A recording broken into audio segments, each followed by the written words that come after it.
Dans le cadre de la sortie du film L'Esprit Coubertin, on a eu la chance d'interviewer le réalisateur du film, Jérémy Saint. C'est son premier long métrage, donc c'était hyper intéressant d'avoir son ressenti sur tout ça. Je vous laisse avec l'interview et en attendant, rendez-vous le 8 mai en salle pour découvrir le film. Nissan, bonjour. Bonjour. Merci beaucoup pour cette interview.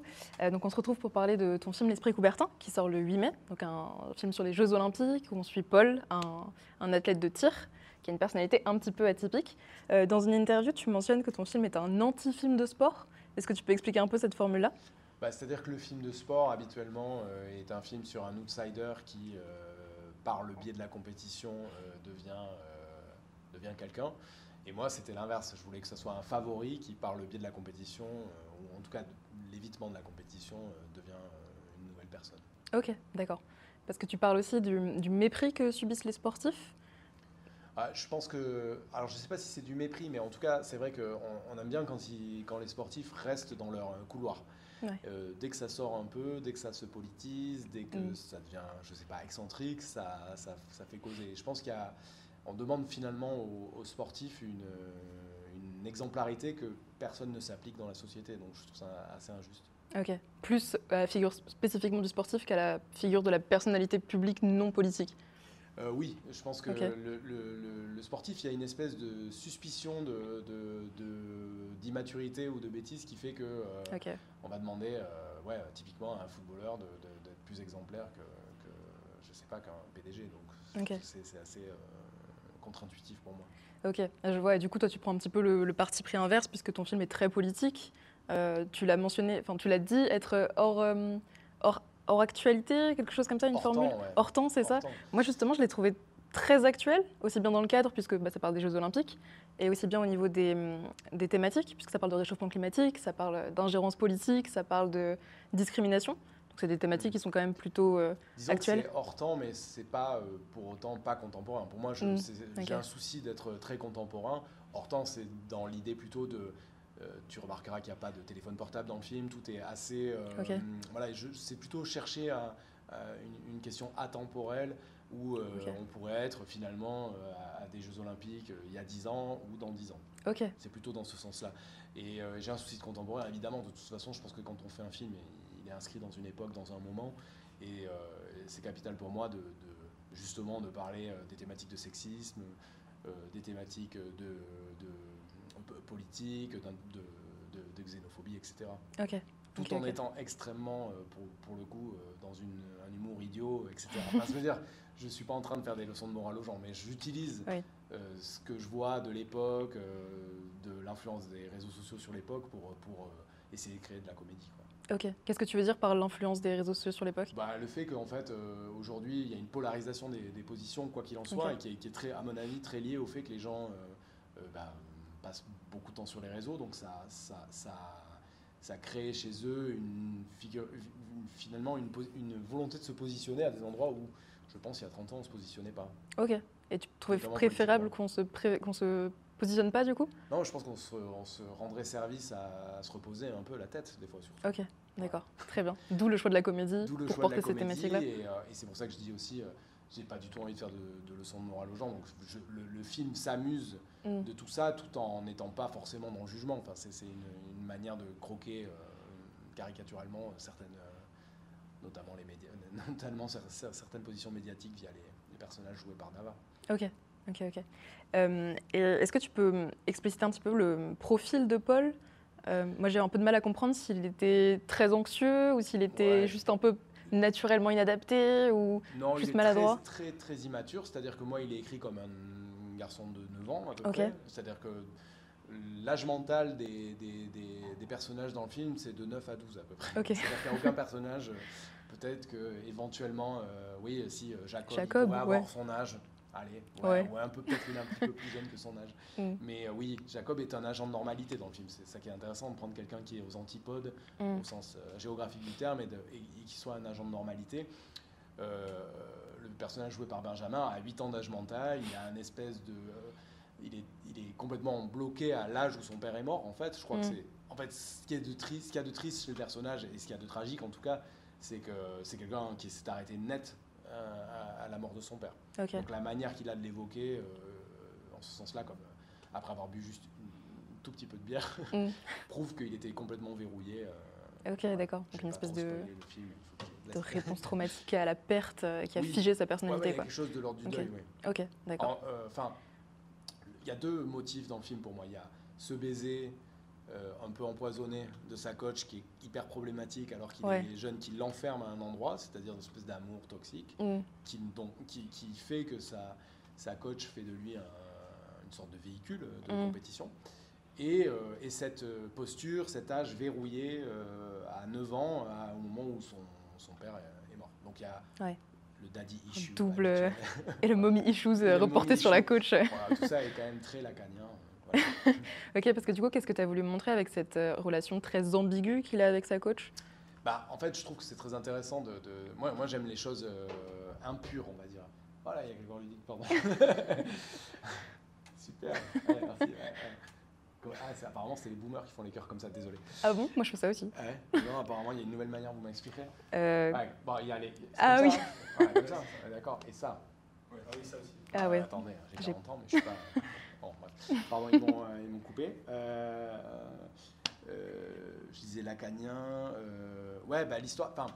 je trouvais intéressant, justement, il n'y a pas de figure maternelle autre que Emmanuel dans le film. Et je trouvais intéressant, c'est ce qu'on appelle le concept du pharmacone, c'est-à-dire quelqu'un qui est à la fois le médicament et le poison. Okay. Et elle, s'il est champion de haut niveau, c'est parce qu'elle l'a embrassé et qu'il s'est dit toute sa vie, tiens, si je passe tout mon temps avec cette coach, peut-être que cet amour va se transformer. C'est comme ça qu'il devient un immense champion. Et dans le même temps, ça le maintient dans une forme d'infantilisme, ça l'empêche d'être quelqu'un. Ok. Voilà. Ok. Et du coup, question plus par rapport à ta propre expérience à toi, comment tu as vécu ton premier tournage? C'était très dur. Déjà, toute la préparation, le financement, c'est dur parce qu'il y a beaucoup de non, il y a beaucoup d'échecs. De fait, il faut quand même se dire quelque chose, c'est qu'en cinéma, l'échec, c'est la norme. C'est-à-dire qu'il y a plus de gens qui disent non à un projet que de gens qui disent oui. Et du côté des comédiens, ça a été assez simple parce qu'on a assez vite trouvé ce casting-là sans galérer finalement. Okay. Mais tout d'un coup, je sais pas, moi je croyais, comme je fais la série Parlement, croyant que j'avais une espèce d'habitude de tournage, je me suis dit mais ça va aller, tu vas arriver sur le plateau, puis tu connais, puis les acteurs sont bons, donc ça va le faire. Mais là, il y avait quelque chose tout d'un coup de me dire, t'arrives, on a commencé que dans la chambre, donc des scènes de branlettes, de bagarres en slip, et je me disais, attends, mais tu fais quoi là? Tu vas prendre date avec le public et la critique, avec un film complètement idiot, mais oh là là, qu'est-ce qui se passe? Et la première semaine de tournage, c'était dur. Okay. Et ça s'est rétabli, déjà le tournage était trop court pour douter, pour avoir le temps de douter. Et ça a duré combien de temps? 23 jours. 23 jours? Ah oui, effectivement. Donc okay. C'est un film, en fait, en gros, j'ai décidé de réduire le nombre de jours de tournage et de mettre plus d'argent dans costume, décor, etc. Pour le look du film. Ok, d'accord. Pour moi. Le choix des focales, etc. Ok. Donc tout ça, c'était une vraie question, faire une construction pour la chambre et tout ça.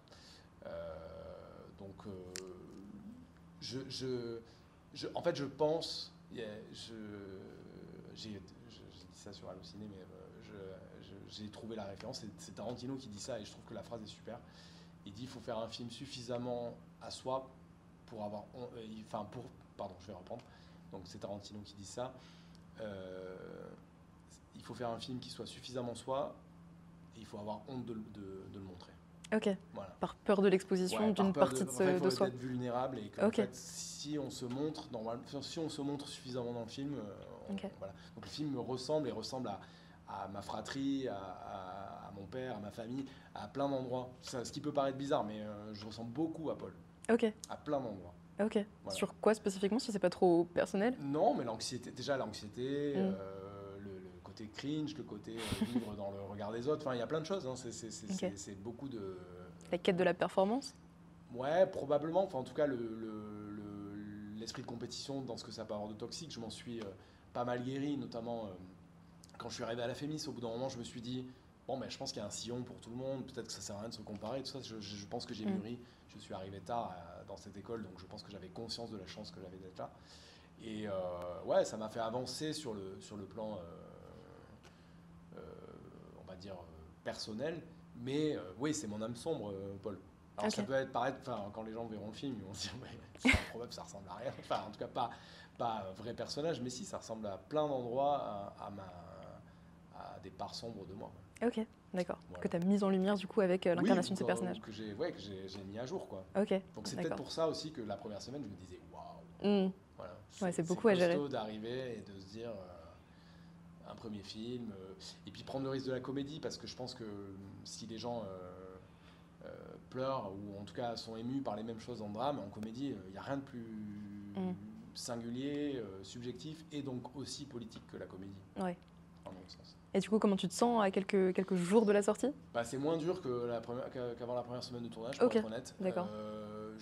Les retours ont été plutôt bons après l'Alpe, et puis là, on sait que globalement ça va, donc je me sens un peu compris, ce qui est cool. Okay. Parce que malgré tout, je pense que le film est assez singulier à des endroits, et il y avait le risque aussi que ça se heurte à une forme d'incompréhension, en tout cas que ça passe à 10 km au-dessus de la tête des gens. Et pour l'instant, de ce qu'on a eu, en tout cas en termes de ce que j'ai pu recevoir comme retour, j'ai l'impression qu'il est compris à pas mal d'endroits et ça me fait très plaisir. Quoi. Ok, ouais, j'imagine. Ouais, c'est important.